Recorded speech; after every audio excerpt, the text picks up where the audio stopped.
Hi, everyone. Welcome to my presentation. My name is AnaGoretti Castro, and this is my senior honors project. I studied women in positions of power, birth order, and regional expectations for women. My faculty mentor was Dr. Valerie O'Regan, and I could not have done it without her. I want to thank her so much. She has not only been with me all of my college experience, but she also is my inspiration for this project. I probably wouldn't even have thought about doing something like this if I wasn't in one of her classes. So thank you, Dr. O'Regan. So some background. In the political realm, men have constantly been the face of politics. Men have predominantly dominated global politics as their gender has not been an obstacle for elected leadership positions. Meanwhile, women have continually fought for representation through the legislature, in policy, and for positions of power. My senior honors project aims to analyze similarities between women in executive power through understanding how birth order and regional expectations for women affect leadership. Birth order has been linked to leadership. I specifically looked at firstborn children, middleborn children, lastborn children, and only children. So the basis for my senior honors project was based on a previous study that analyzed the making of female presidents where 41 women were studied, and this was in 2001 when only 41 women had been president or prime minister. And now in 2022, we have 119 women that have held executive office. And the sample size for my research is going to be 82 women as out of the 119 women that have held office, some of them did not have publicly accessible data. So some previous research. As I previously mentioned, the study that I based my ideas off is Bluma Steinberg's The Making of Female Presidents and Prime Ministers, the Impact of Birth Order, Sex of Siblings, and Father-Daughter Dynamics. While this study did highlight birth order, it mainly focused on how women were impacted by the men in their lives, specifically father-daughter dynamics and firstborn male-brother relationships. I personally did not want to focus on that, so I decided to redo this project in a different light. So there are studies that correlate birth order to leadership positions, usually highlighting the lack of an older brother being a commonality between those leadership positions. Although something to keep in mind is that usually birth order studies revolve men and are more common than those analyzing women. So while I was doing my research, I did find a lot of very interesting information, but when I would go look at the sample size, it was mostly always at least 80% men and maybe 20% women. So birth order. Birth order is a diverse research topic for which there are multiple theories and perspectives of how one's hierarchy within sibling and parent relationships can ultimately affect patterns in one's life. Birth order can be looked at through different lenses and dimensions. For example, a sociological lens will have a specific perspective on how to analyze birth order, while a psychological lens will have another perspective. So, for example, in the field of sociology, Judith Blake concluded that family size correlates to the quality of children. She described that having more children negatively affected their educational and occupational attainment. So she named this the dilution model, which argues that parental resources divide and dilute among siblings, thus impacting the quality of what she described as their human capital.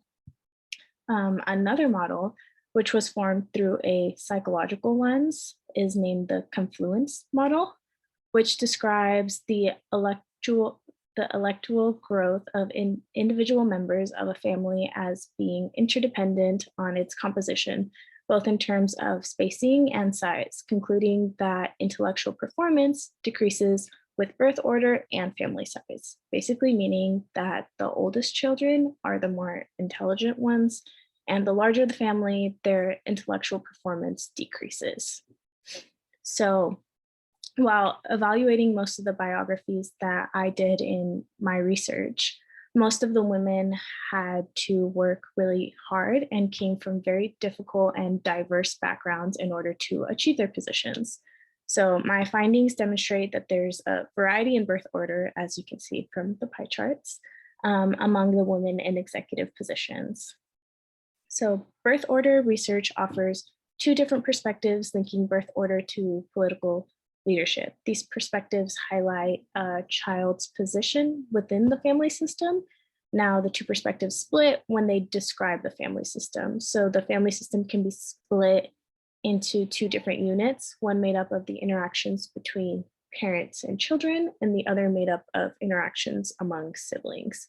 So I focused on parent-child interactions. So for parent-child interactions, leadership is correlated with firstborn children, usually because of style of parenting, which predisposes the firstborn to evolve into political leaders. The most straightforward reasoning suggests that parents favor their firstborn child, and this can come from the cultural background of patriarchal societies and favoring their firstborn, which can date back to who knows when. Other research correlates this to a stimulating environment in their developmental period. So this developmental period, though, for firstborn children is similar to only children, as they lack an older sibling, as was mentioned in the previous study. Whether it was a long period of time or not a long period of time, firstborn children and only children were both only children at one point in time, meaning that their parents only had one child to focus on at that time. So I took this research into account when I was analyzing my data. So as you can see in the bottom pie chart, that's the birth order for all the presidents and prime ministers that I analyzed. So we have the firstborn children in the dark purple, the middleborn children in the green, the lastborn children in the blue, and the only children in the light purple. So as you can see, the firstborn children are going to take up a little bit more space than all the other ones, but there isn't a very large difference in between each ranking. So what I did is I took into account that firstborn children and only children both have the similarity of not having an older sibling. Therefore, they do have that same developmental upbringing. So I mixed the two data, those two datas into this first pie chart that we see in the top left corner, which where the purple represents firstborn children and only children. And that takes up more than 50% of the graph, which shows that significantly, if you mix those two populations, they're gonna outnumber the other two populations. Another thing that I took into account was regional locations. When I was first thinking about this project, I kind of wanted on was regional differences. So in order to quantify my data and attempt to find a correlation within birth order and cultural differences, I decided to measure regional differences among women. So for my instances, I included Mexico and the Caribbean as Latin America rather than North America because of the cultural surroundings in those areas versus the cultural instances in North America. So here I showed this in a chart. So we have Europe with the most women that have been elected into positions of power, and then Asia and Latin America have roughly the same amount of women that have been elected into positions of power. So when we are looking at this chart, we can see that in Europe, firstborn children and only born children or only children are going to be the most popular or the largest amount of women that were elected into positions of power in that area.